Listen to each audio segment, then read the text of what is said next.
Hey gang, it's me, Dr. Steve, coming to you once again from beautiful sunny Florida. You know, unfortunately we're going to have to talk about something that's not so sunny. There's been another mass shooting, this time at a school in Canada, in British Columbia. I believe now the confirmed number dead is 10, 25 wounded. But within hours, if you can believe it, the story wasn't about the shooting anymore. The story wasn't about the victims. It was about what pronouns to use for the killer. I kid you not. The Canadian legacy media are so deranged in their ideological wokeness that they could make MSNBC look like Fox News. Okay, so if you don't know what happened, an 18-year-old biological male named Jesse Van Rootselaar walked into Tumbler Ridge Secondary School in British Columbia and opened fire, killing 8 and injuring 25. That shooter was later found dead from a self-inflicted gunshot wound in a nearby residence alongside 2 additional victims. So we have 10 dead total. Now, needless to say, the shooter had a documented history of serious mental health issues. The shooter had been in psychiatric care. Where things get crazy here is that he identified as transgender and he showed up to the shooting scene wearing a dress. And that's where the legacy media just, I don't know how to put it, they basically lost its mind. When the Royal Canadian Mounted Police first addressed the public, they described the shooter, I kid you not, as this. Take a look. That includes the deceased gun person. Okay. And then separately, do you know the gun person's relationship to the... A gun person. That's right. You heard that right. Only from woke liberal cultures will you ever hear the term I'm sure you're all familiar with gunman, right? But not according to Canadian officials. No, now we have gun persons. And then we were told by officials that the suspect was a female wearing a dress. I'm going to move back up this way. Multiple major outlets, New York Times, Washington Post, Associated Press, they all ran with it, okay, calling Van Rootselaar a woman. What makes this bizarre is that Canadian police knew immediately that Jesse Van Rootselaar was biologically male. So that's the key. The police knew, and yet their initial statement about the gun person was factually incorrect. It was to use female pronouns and describe the suspect as a woman in a dress, language specifically chosen to obscure the shooter's biological sex. The next bizarre moment happened when the truth actually did start coming out, when we started learning that this was indeed yet another trans shooter. What this CBC reporter that I'm about to show you, this Canadian broadcasting reporter's take on this, it is utterly stupefying. Take a look. Initially, when the active shooter alert went out, police said that they were looking for a female with brown hair wearing a dress, but we have not heard anything more from police about a possible suspect.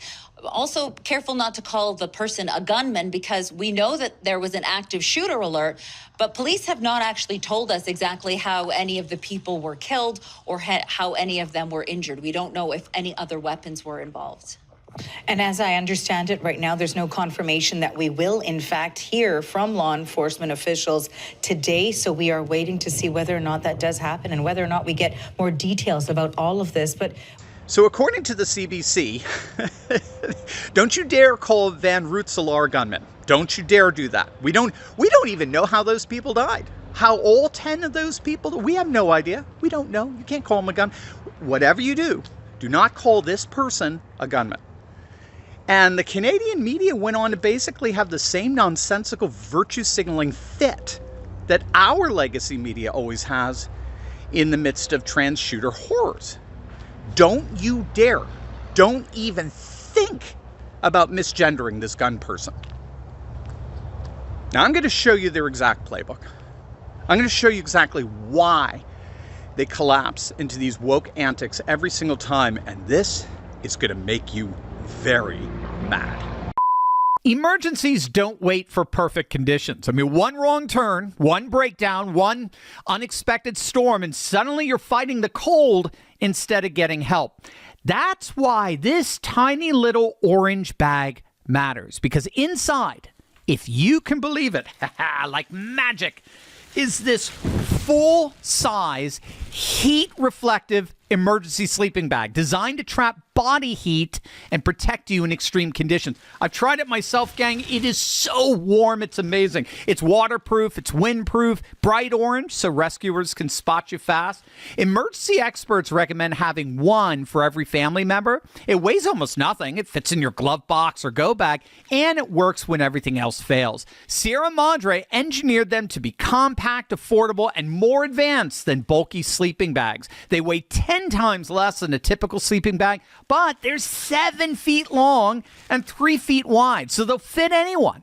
A typical sleeping bag would cost you well over $200. Right now, they're marked down over 59% with free shipping on multi-packs. You won't find these in stores. They're available right here. Get your family ready today and save a bundle before the sale ends. Oh, and I almost forgot, the 10-pack ships free, doubling up your savings. Click below and make sure your family has real protection when it matters most. Now, of course, this is the same exact pattern that we saw, for example, with the Covenant school shooting in Nashville back in 2023, when Audrey Hale, a biological female who identified as male, killed 6 people, including 3 9-year-old children at a Christian school. The FBI fought, this was during the Biden era, the FBI fought for 2 years to suppress Hale's manifesto and writings, which we now know were clearly racial and religious in their motivation for murder. And the legacy media spent more time and energy debating Hale's pronouns than investigating the motive. In fact, it's worse than that. That's just where the insanity begins. If you recall, the legacy media actually tried to blame the Daily Wire, which is in Nashville, for the shootings. The transphobia, the supposed transphobia of the Daily Wire apparently drove Audrey Hale to kill those kids. That according to the legacy media. I mean, you can't make this stuff up. And a lot of analysts miss this step in the repeatable pattern we see with every trans shooter, but it's the most important step of all. So step 1, initial reports by the media deliberately obscure the shooter's biological sex. Step 2, outlets that do report accurately are accused of transphobia. Step 3, the story quietly disappears from the news cycle faster than any other mass shooting. Step 4, anyone who asks a question about the connection between severe gender dysphoria or psychiatric instability and violence gets labeled a bigot, phobic, all that sort of stuff. What's missed here is how the trans community is immediately turned into the victim. They're the victim, while the real victims, the shooting victims, are completely discarded from the story, particularly if they are white and Christian, like we saw in Nashville. And what you see there with the media is an asymmetrical use of group identity in the framing of the story. So if the shooter is a white male, then it's all about blaming the group. It's white supremacy. That's the media weeps and gnashes their teeth for days, for weeks, hysterically obsessing over how systematically racist our nation is. Now we need to crack down on hate groups if the shooter is a white male. But if the shooter is a member of a protected left-wing identity group, like a trans shooter or a Muslim shooter, then you cannot blame the group. If you try to, you're an absolute bigot. You will be immediately pathologized. Don't you even ever think of blaming the group. How dare you? These are individuals. You can't blame a group for what individuals do. And then to close the loop, those individuals are just responding to the hate of the group the victims belong to. So the shooters and the groups they represent are the real victims. Again, you can't make this stuff up, but it's actually rather simple. The pattern exposes the fact that the legacy media does everything they possibly can to cover up far-left murderous violence. The legacy media is dedicated to the radical ideology known as progressive realism. And progressive realists see the arc of history bending inevitably toward a far-left vision of social justice. So left-wing groups are always, by definition, on the right side of history, while right-wing groups are always, by definition, on the wrong side of history. So when right-wing groups commit heinous crimes, well, that's just par for the course of being on the wrong side of history. But what happens when the far left commits heinous acts of violent murder? Well, that could have the effect of refuting progressive realism, couldn't it? Certainly for the vast majority of the population. So the legacy media does everything they can to bury it and distract you and lie to you. Now, unfortunately for them, both here and even increasingly in Canada, that's already happened. Progressive realism is dead. It lives only in the antics of progressives posing as press. In the meantime, the media will continue with their woke charades, while the rest of us gladly tune them out. God bless.